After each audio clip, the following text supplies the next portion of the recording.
Halo Pak Jonter dan teman-teman semuanya, kami dari kelompok Mawar. Berikut merupakan video proyek UAS kami mengenai kasus 2, yaitu minyak goreng menjadi langka, apa penyebabnya? Berikut merupakan anggota kelompok kami.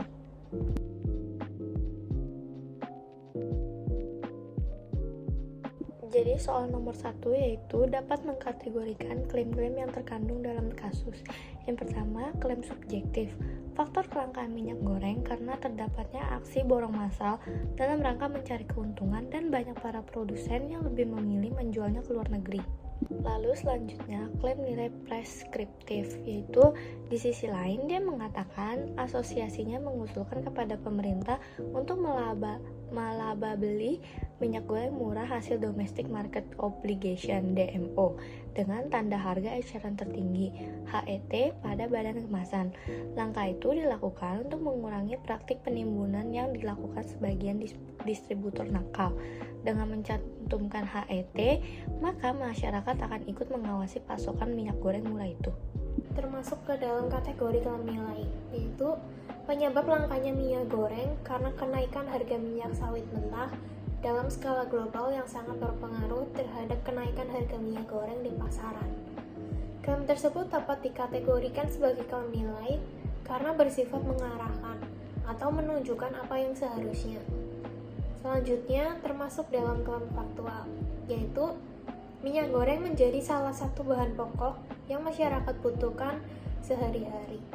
Dan kelangkaan komoditas tersebut akan berdampak pada kebutuhan pangan dan industri masyarakat. Klaim tersebut dapat dikategorikan sebagai klaim faktual karena tidak bersifat mengarahkan. Hari ini saya akan menjelaskan mengenai identifikasi, analisis, dan evaluasi. Identifikasi adalah berita yang kredibel akan sangat mempengaruhi tingkat kredibilitas dan keakuratan dari berita itu sendiri. Secara garis besar, saya mengambil sumber dari beberapa internet, salah satunya adalah kompas.com. Lalu analisis yang saya dapatkan yaitu adalah minyak goreng merupakan salah satu komoditas dari 9 bahan pokok yang bersifat strategis dan multiguna.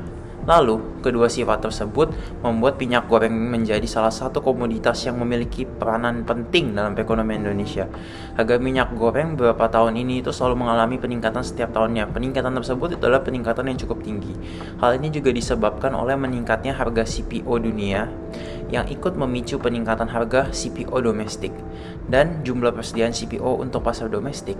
Kenaikan harga ini akan berdampak langsung kepada konsumen pengguna minyak goreng, baik konsumen rumah tangga maupun konsumen industri seperti pedagang, terutama untuk industri pengolahan makanan skala kecil dan menengah. Salah satu jenis usaha dalam industri pengolahan makanan yang menggunakan minyak goreng sebagai salah satu bahan baku utama dan vital dalam proses produksinya adalah seperti penggorengan kerupuk, penggorengan gorengan, dan lain-lain. Indonesia adalah salah satu negara yang mengalami kenaikan harga minyak goreng tertinggi, yaitu sekitar 41,5% per kilo. Dan kenaikan harga minyak goreng yang tinggi di Indonesia sangat mempengaruhi kondisi usaha dan perdagangan. Pihak yang sangat terdampak oleh kenaikan minyak goreng tersebut adalah usaha di bidang gorengan. Hal ini sangat mencekik bagi pengusaha kuliner atau makanan di bidang gorengan. Dan evaluasi yang saya dapatkan dari hasil analisa di atas adalah dari hasil analisa yang telah saya lakukan, saya dapat mengambil kesimpulan bahwa minyak goreng merupakan salah satu komoditas penting dari 9 bahan pokok yang bersifat strategis dan multiguna. Jadi kenaikan minyak goreng sebesar 41,5% per liter ini sangat kontroversial dan banyak membuat bidang-bidang usaha mengalami dampak dari kenaikan ini. Yang paling terdampak adalah penjual atau pengusaha kuliner di bidang gorengan.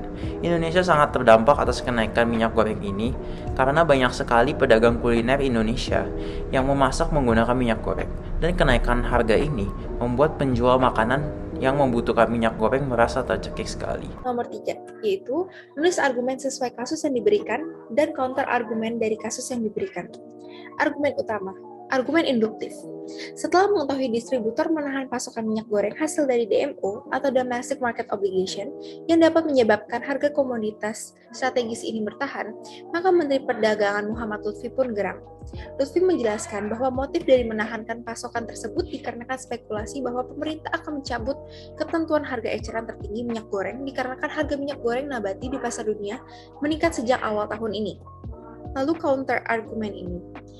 Belakangan ini, produksi dari minyak goreng murah telah membaik.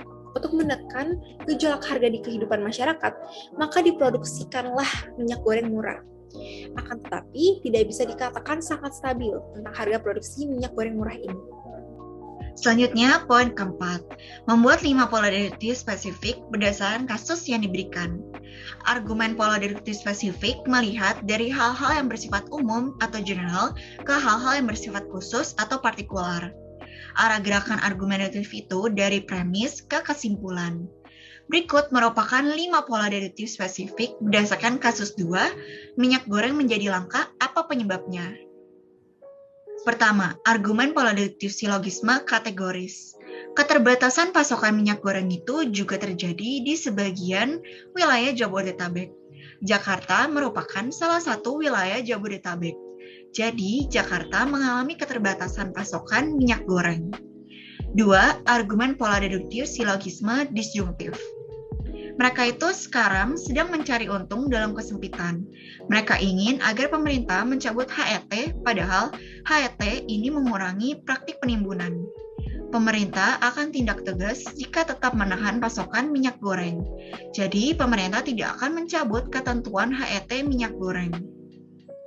3. Argumen pola deduktif silogisme hipotensi. Kelangkaan itu disebabkan karena pasokan dari distributor yang terhambat akibat ulah spekulan yang membuat harga di tengah masyarakat tertahan tinggi. Pasokan minyak goreng tertahan oleh para distributor nakal. Jadi, harga minyak goreng di tengah masyarakat tertahan tinggi. 4. Argumen pola deduktif modus ponens. Jika ulah spekulan masih terus berlanjut, maka terjadi kelangkaan pasokan minyak. Para spekulan masih terus berulah, jadi pasokan minyak berpotensi mengalami kelangkaan.